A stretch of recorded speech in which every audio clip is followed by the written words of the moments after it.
Travel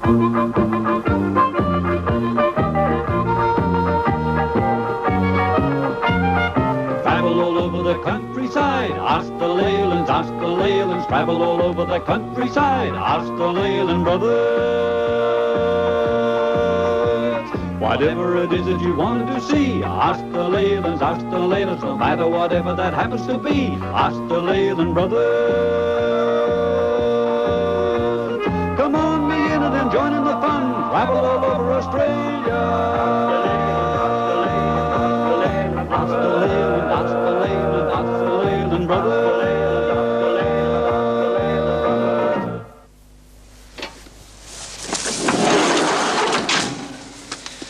The old saying about hard work not hurting anybody seems to be true. We discovered this when we were down here in Tasmania, up in the mountain country, where we met an old lady of 84 years old who runs a farm all on her own. And I think when you see it, you'll be quite surprised. And then we've got another story for you, which is about a man who, at an age when most people would regard themselves as retired, carries on a remarkable amount of work in his back shed. He makes beautiful musical instruments, violins in fact. That story takes place at Portland, down here on the rugged south coast of Victoria. And with the energy crisis, a lot of people are saying, why can't we tap the energy from the sun? Well, in fact, this is being done in Western Australia. Over here, they're using the sun's energy to extract salt from the ocean, up here on the northwest coast at Dampier.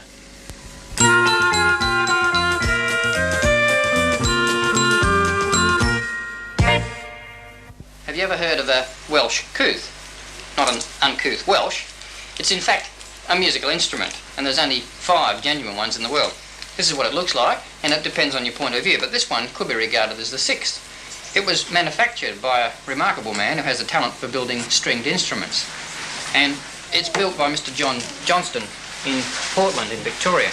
And we've come to Portland because of a letter from Mr. Richard Oakley of Portland, who says, I would like to ask the Leyland brothers to show the work of a local Portland resident, Mr. John Johnston, who makes beautiful handcrafted violins and other musical instruments. His work is of the highest standard, and I understand that there are a few people in Australia with this unusual talent. Could we see Mr. Johnston at work? Well, here we are in Mr. Johnston's workshops, and John, isn't it? Well, John, not only do you make these things, but you make some very unusual instruments, I see. Can you tell us a little bit about some of these ones we have on the table here? Yes, I can, Mel. This one here is a Dulcimer, and it's a very ancient instrument, the forerunner of the modern piano, and I believe that the earliest recorded history of them or illustrations have been found on very ancient Assyrian monuments. And that's played by hammers, is it? It's played by 2 little sticks similar to the style of a xylophone. This instrument is a Swedish hummel, and it was popular in Sweden some 100-odd years ago, and as I said before, it was being revived in America, and they call it a mountain dulcimer or mountain zither. I cannot play, but I can give you some idea of the tone.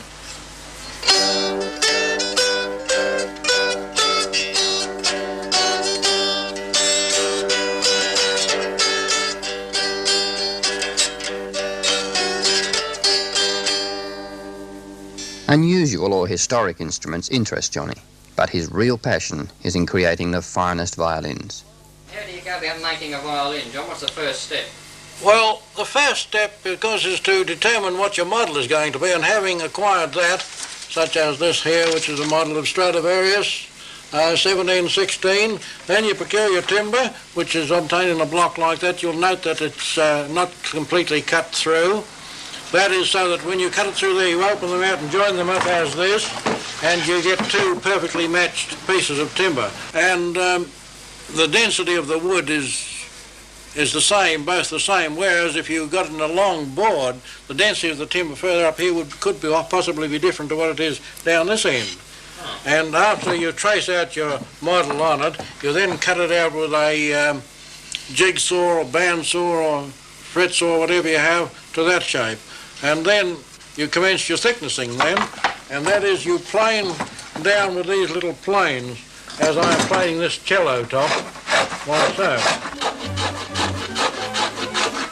Shaping the Tasmanian King William pine with great care, 65-year-old Johnny demonstrates incredible patience and expertise. He made his first violin at the age of 18. but says that it's only in recent years that his instruments have reached the perfection that makes them renowned to symphony orchestras all over Australia. Well, that's the block for the neck of a violin, and that is carved out by the means of chisels and saws and rasps, and that is a semi-finished neck. His great disappointment is that following a mild stroke a few years ago, he has lost the full use of his fingering hand and can no longer play the fine instruments he creates with such tender care. This handicap hasn't altered his ability as an instrument maker though, and although he's supposed to be retired, he spends almost every day in the workshop with his violin.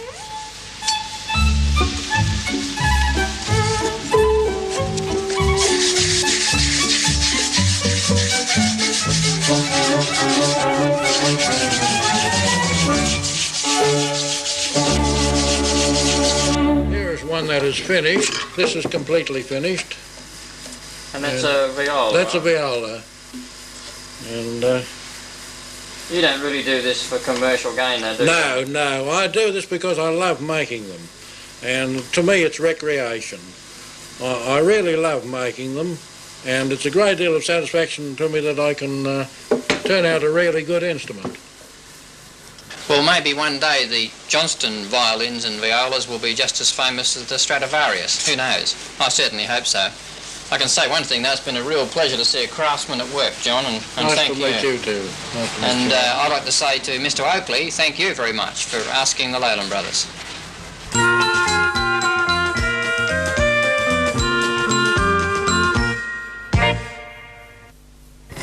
We're in Cuckoo Valley in northeastern Tasmania because of a letter from Mr. B. Howard of Winalea, Tasmania.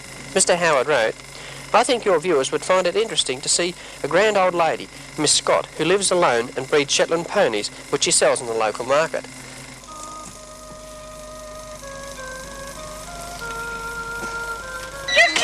Miss Scott has been showing pony for 70 years, and in past years was a show jumper of some repute. She now lives alone not far from Scottsdale in northeastern Tasmania. Her farm is alive with animals, from dairy cows, which she milks herself, to dozens of chickens. They all come to her call. Ah, Rory, they're still coming, look. Chip, chip, chip, chip.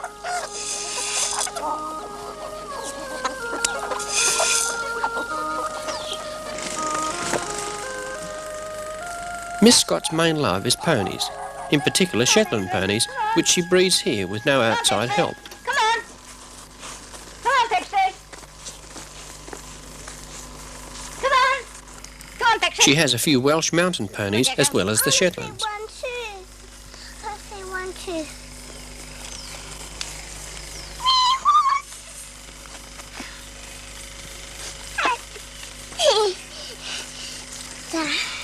Sandy is soon won over by the ponies.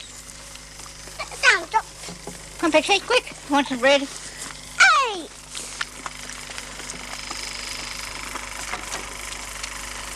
Then want some water? No, Yes, I want water. 1 litre. Oh, now we've got it. The most popular pony in the world is the Shetland. He's also the smallest. Like most ponies, he owes his small stance, in part at least, to the barren country of his origin, the Shetland Islands, about 160 kilometres north of Scotland. Let me come in. Andy, go on. Put your hand as well. Go on. Silly looking thing. Up, Mandy. Mandy. Come on. How long have you been breeding the Shetland? Oh, about 9 years. Go on, Dot. Go on, get up. Get up. Get out. Come in the bed. Oh, come in the bed. Kids love ponies. Some do, some don't. There's more loved ponies now. Yeah. The pony clubs now to get them interested in it, you know, but all some of them little feedings. A lot of people buying ponies for their children. Bottom, if I had 150 metres there, I could steal every pony. Yeah. Do you work on your own? Yes, Must be pretty hard. sometimes it is. Bet it would be. But, I had cows and used to do all my old ploughing and everything like that, you know. How much land have you got here? Only 56 acres. Only. That's a lot for one person. It was 156 where I was at Nina. How long have you been here? 12 months and the 15th of March. How old are you, Miss Scott? A rude question. 84. 84. You're doing well to still breed the ponies.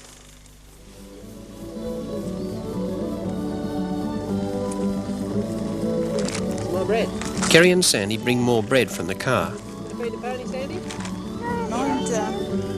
Give her a little bit, don't give her a big food. And it'll last longer. Mind your fingers too. Shetlands were first used to pull coal carts in coal mines. Later they were bred and trained to pull governess carts and carry younger children to the hunt. He was later bred to be a high-stepping harness pony, which some people regret, as this has made them too spirited for small children. Although some breeders like Miss Scott train the ponies to be children's mounts or show ponies, whatever the case. Miss Scott calls all her ponies by name. That's Silver Tips. It's the white one. And that's Mousy, up there. That's Stella. And that's the Spangle. He's the best looking horse this side of the Blackstop. Thank you, Mr. Howard, for helping us to meet a wonderful old lady and some very appealing animals.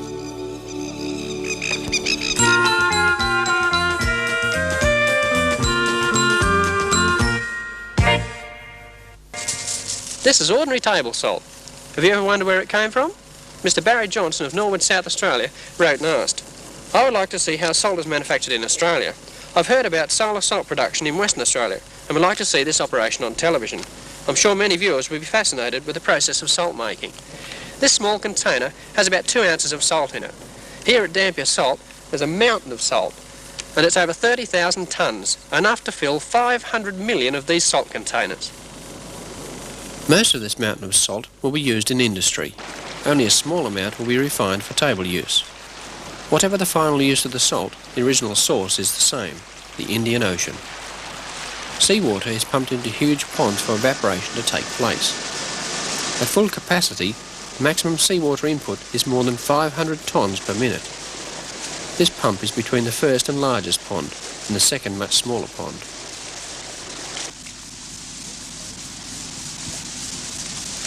The water flows through 4 big ponds undergoing progressive concentration by evaporation. 2 more ponds are used to achieve final concentration, bringing the brine near to salting. The saturated brine is then pumped into crystallising ponds where the energy of the sun further evaporates the brine, with the result that salt is deposited to form a bed of crystals about 25 centimetres thick. During the summer months, a peak of 1 million tonnes of water is evaporated per day over the whole 8,600 hectares of salt fields.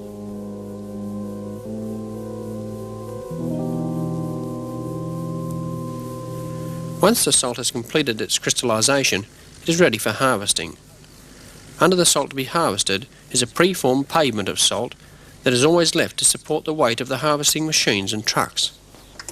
This solar salt project was developed by Dampier Salt on an area of tidal marshes close to the town of Dampier. The first harvest here was in 1971, and the first export shipments were made early in 1972. This site in the northwest of Australia was chosen because of its long hours of sunshine. The formation of salt from the time water is first pumped into the field until salt is ready for harvesting takes about 2 years. During this time, over 60 tonnes of seawater are required to produce 1 tonne of salt.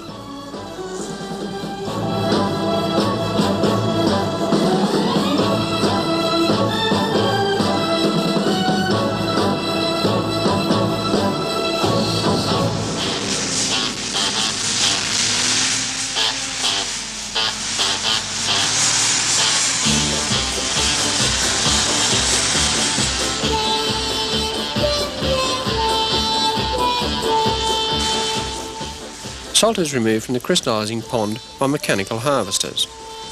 Salt is cut about 15 centimetres deep from the pavement and loaded into aluminium-bodied trucks. This harvesting is a continuous 24 hours a day operation.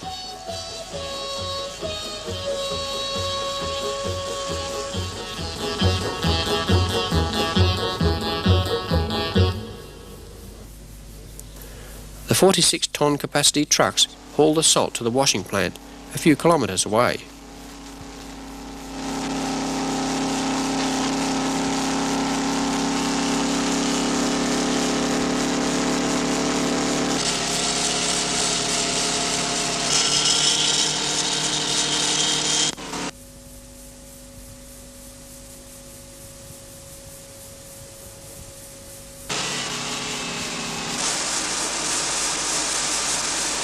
The trucks drive up a ramp above the washing plant to release their loads through a steel grill onto moving conveyor belts below.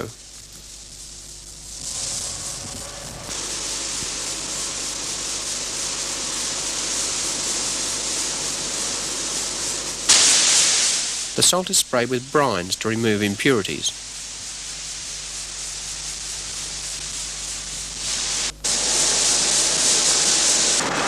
Once washed, the gleaming salt is transported by conveyors to salt stockpiles.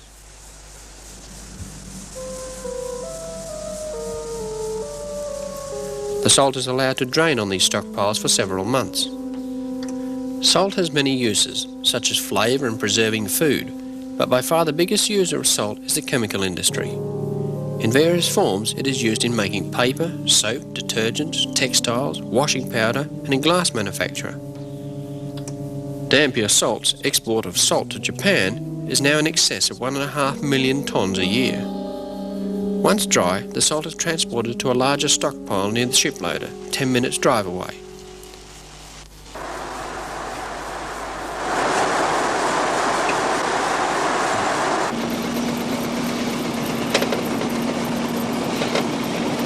Bulldozers push the salt into holes where it drops onto a moving conveyor to be loaded onto the waiting ship.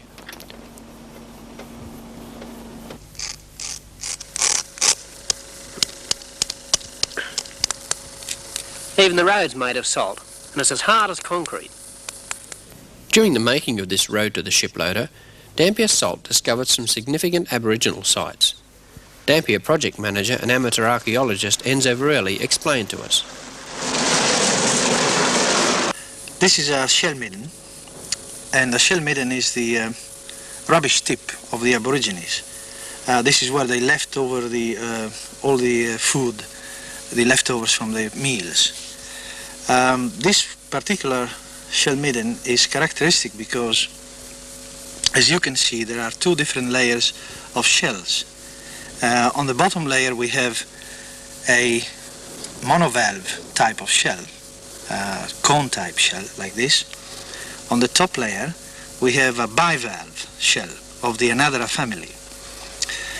It has been established by the Department of Fisheries of Western Australia that these shells came onto the shores of the Dampier archipelago about 3,000 years ago. Therefore, we can say with certainty that this layer represents approximately 3,000 years of age.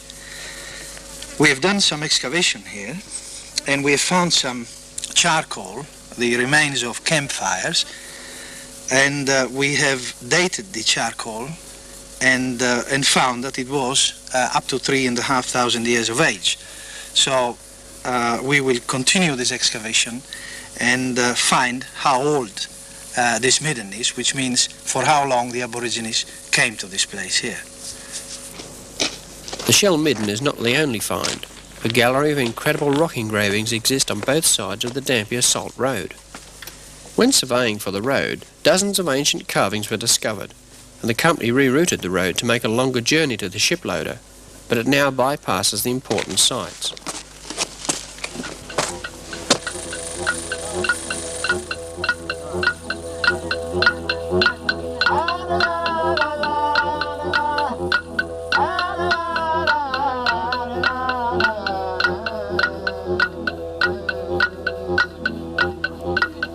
All these engravings are on the Dampier Salt land, so no vandal can touch them. Any employee found damaging an Aboriginal site is instantly dismissed. Enzo, in association with the West Australian Museum, is making a complete photographic record and listing of all the carving sites.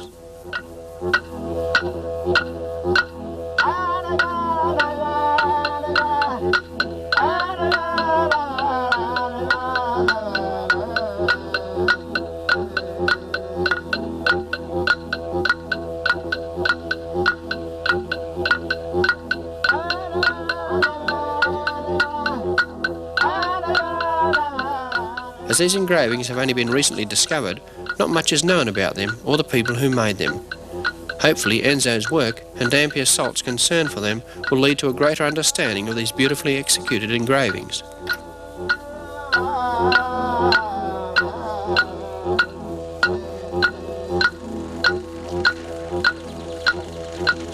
Must be about 3 feet high.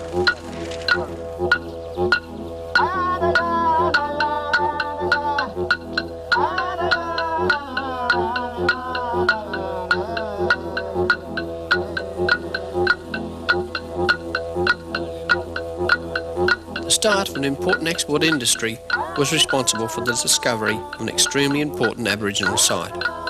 This is one instance where industrial development is helping preserve some of Australia's important links with the past. An extremely interesting place in Australia's northwest, where two of the world's largest natural resources, the sea and the sun, combine to make one of man's most useful products, salt.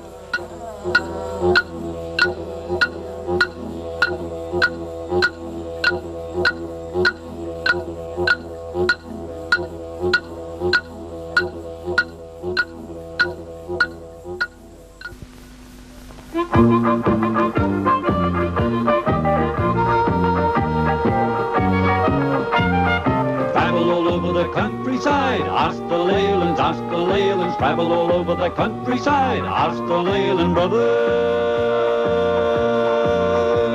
Whatever it is that you want to see, ask the Leylands, ask the Leylands. No matter whatever that happens to be, ask the Leyland brothers.